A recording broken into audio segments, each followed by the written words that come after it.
كل ما حياتك كانت مفتوحة ومكشوفة أكتر قدام الناس، كل ما الناس هتلاقي طريقة إنها تجرك لتحت. دي ظاهرة اجتماعية طبيعية. وعلى العكس بقى، في حاجة قوية جدا في إنك تختفي وتشتغل على نفسك في الخفاء، تبقى مش متاح وتلتزم بخطة علشان تبقى النسخة الجاية الأفضل من نفسك في السر. ده ممكن يكون مبهر ومثير، لأنك لما تظهر تاني التحول بتاعك هيفاجئ كل اللي حواليك. والشيء المضحك هو ان لما ده يحصل مش هيفرق معاك اصلا، لانك هتتعلم في الرحله دي ان الراي الوحيد اللي يهمك هو رايك انت. خلينا اشرح لك ازاي تعمل ده بالطريقه الصحيحه. هقسم لك ده لثلاث مراحل اساسيه او ثلاث حاجات اساسيه. الاول هو ازاي تختفي، التاني هو ايه اللي تعمله في الخفاء، التالت هو ازاي تظهر تاني. لو غلطت في اي جزء من ده، خصوصا الجزء الاخير، هتندم عليه. الأول إزاي تختفي بالطريقة الصحيحة. أول حاجة، اسكت. كلامك بيخونك أكتر مما تتخيل. لازم تتعلم تتحكم فيه. فأنت مش هتتكلم عن حياتك مع أي حد تاني بعد كده، وده بيشمل عيلتك، صحابك، زمايلك في الشغل، أي حد. الاستثناء الوحيد هو شريك حياتك، لو أنت كنت عارف ومتأكد إن هو عاوزك تنجح وتحقق أهدافك. طبعا انت هتلاقي صعوبة في انك تتحكم في لسانك، وده هياخد وقت، لان الغريزة الطبيعية عندنا هو ان احنا نتكلم اكتر ونشارك معلومات مع كل اللي حوالينا. ده جزء من غريزتنا للبقاء. فانت لازم تتعلم انك تحارب الغريزة والعادة دي علشان تختفي صح. هتحتاج انك تتعلم توقف الافكار في دماغك قبل ما تطلع من بقك اصلا، وتفضل لغز لكل اللي حواليك. بعدها هتقدر تتحرك بشكل اكتر حرية في رحلتك دي، تتحرك بحرية أكبر في الظل. عايزك تهتم برأيك أنت بس، لأن الناس مش مهمين خالص. علشان تختفي وتفضل في الخفاء هتحتاج تعيد برمجة عقلك. لازم ما تهتمش برأي الآخرين سواء هم كانوا مين بقى.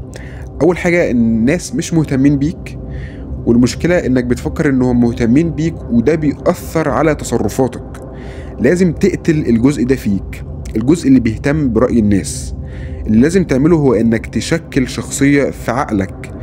الشخص اللي انت بتتخيله ده هو انت، هو النسخة اللي عايز توصل لها. لازم تشغل بالك بيه بس. ده الشخص الوحيد اللي رأيه يهمك، ولازم تسأله هل هتكون فخور باللي انت بتعمله وهتكون سعيد ولا لا. احنا دايما مدفوعين برأي الآخرين، لكن لازم تغير ده وتخلي رأيك انت هو الأهم. من خلال العملية دي هتكون أكتر تحكم في نفسك، ومحدش هيبقى عنده القدرة انه يتحكم فيك، لأن هما مش عارفين عنك حاجة، فازاي هيقدروا يوجهوك لأي حاجة هم عايزينها. خلي بالك الموضوع مش سهل وبيحتاج تدريب وممارسة. لو قدرت تعمل ده صدقني حياتك هتتغير بشكل كبير. خطواتك هتكون أقوى وثابتة أكتر، وهتكون متجه لهدف انت عارف انه بيوصلك للنسخة الأفضل من نفسك بجد.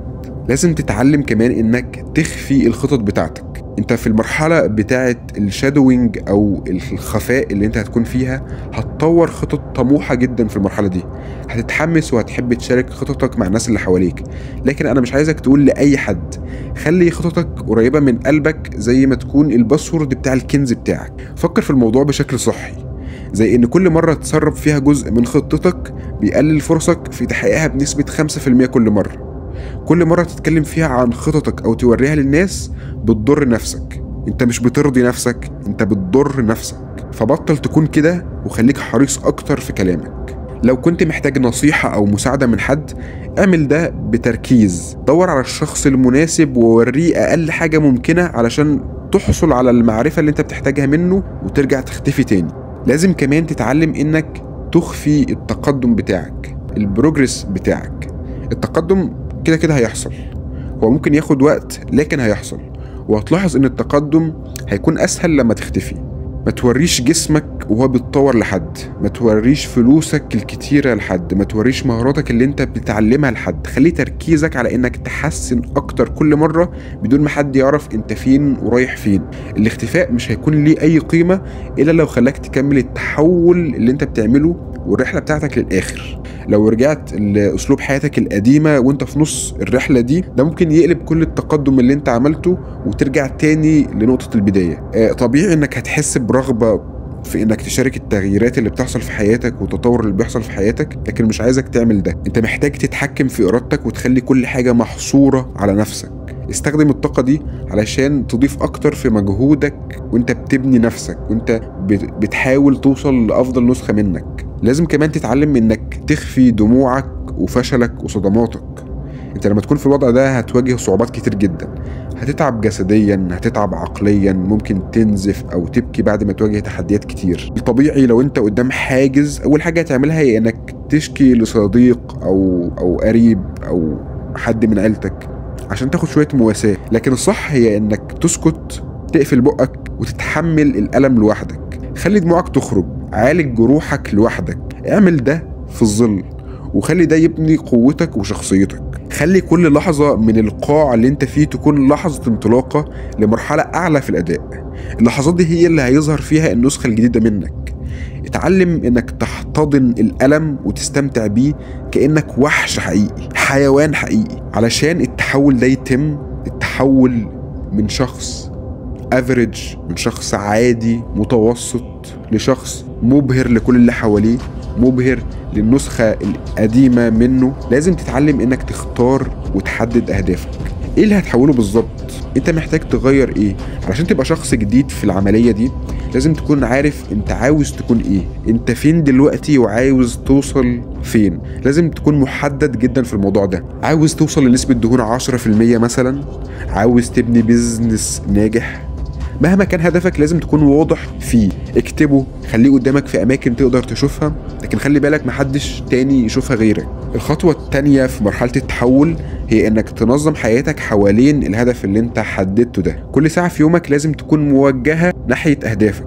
لازم تكون مهووس بالموضوع، انت نايم تحلم بالموضوع وصاحي بتشتغل على الموضوع. هتحتاج تبني ذهنية وعقلية ان البروسيس اللي انت فيها دي هي فرصتك الوحيدة في الحياة علشان تكون انسان محترم، تكون انسان انت فعلا تكون فخور بيه. خصص وقت لكل حاجة بتعملها علشان تساعدك توصل لاهدافك. انت مش هتقدر تحقق اهدافك الا لما تعيش وتركز ويبقى شغلة كل تفكيرك. خليك مهووس بالاهداف بتاعتك، وده بيتبني عليه الخطوة الثالثة في مرحلة التحول دي، وهي برمجة عقلك. انك تحقق اهدافك هو اللي هيوصلك للسعادة.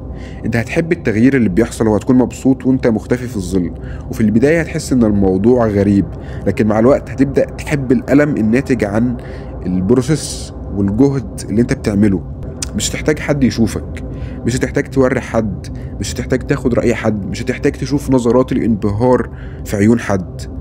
وده هيتطلب تغيير في طريقة تفكيرك وانك تعيد برمجة عقلك وتحط نفسك أولوية. انت بتعمل ده لنفسك مش لحد تاني. ده جزء أساسي من التحول الإيجابي اللي هتعمله، تغيير العقلية. في النهاية بعد ما تحقق التحول بتاعك مش هتحتاج تظهر تاني. لو انت عملت ده صح فعلا مش هتهتم بالظهور، لأنك هتكون اتحولت لواحد مش مهتم برأي أي حد تاني غير نفسه. ودي مش أنانية، لكن ده تقدير للذات، معرفة بقدرك الحقيقي. انت اكبر من ان رأي الناس سواء ايجابي او سلبي يأثر فيك او يشغلك. حياتك هتتغير بشكل غير متوقع، هتفضل تحقق اهداف اكبر واحسن كل مرة، وهتفضل لغز لكل الناس اللي حواليك على طول، وهتلاقي سلام داخلي في الرحلة اللي انت فيها دي، وهتلاقي حياة جديدة تحبها اكتر من اللي كنت عايشها قبل كده. انا مش عايز اطول الفيديو ده اكتر من كده. لو انت فعلا مهتم انك تحسن من حياتك وتغير من نفسك وتبقى انسان مختلف، فلازم تبدأ النهاردة، لان بعد 6 شهور يا اما هتكون انسان محترم انت نفسك فخور بيه ومبسوط باللي هو وصل له، يا اما هتكون في مرحلة مش هقولك هتكون في نفس اللي انت فيه دلوقتي، هتكون في مرحلة أسوأ. لان الأسوأ من اللي انت فيه هو انك تكون عارف اللي المفروض يتعمل وما تعملوش، وانت عرفت اللي المفروض يتعمل. فانت شايف ايه اللي المفروض يتعمل دلوقتي؟ هتاخد خطوة بجد ولا هتفضل زي ما انت، ولا هترجع لورا؟ انا ما عنديش كلام اكتر اقدر اقوله، بس هسيب لك انت الاكشن، الفعل، القرار في ايدك انت. واشوفك الفيديو اللي جاي.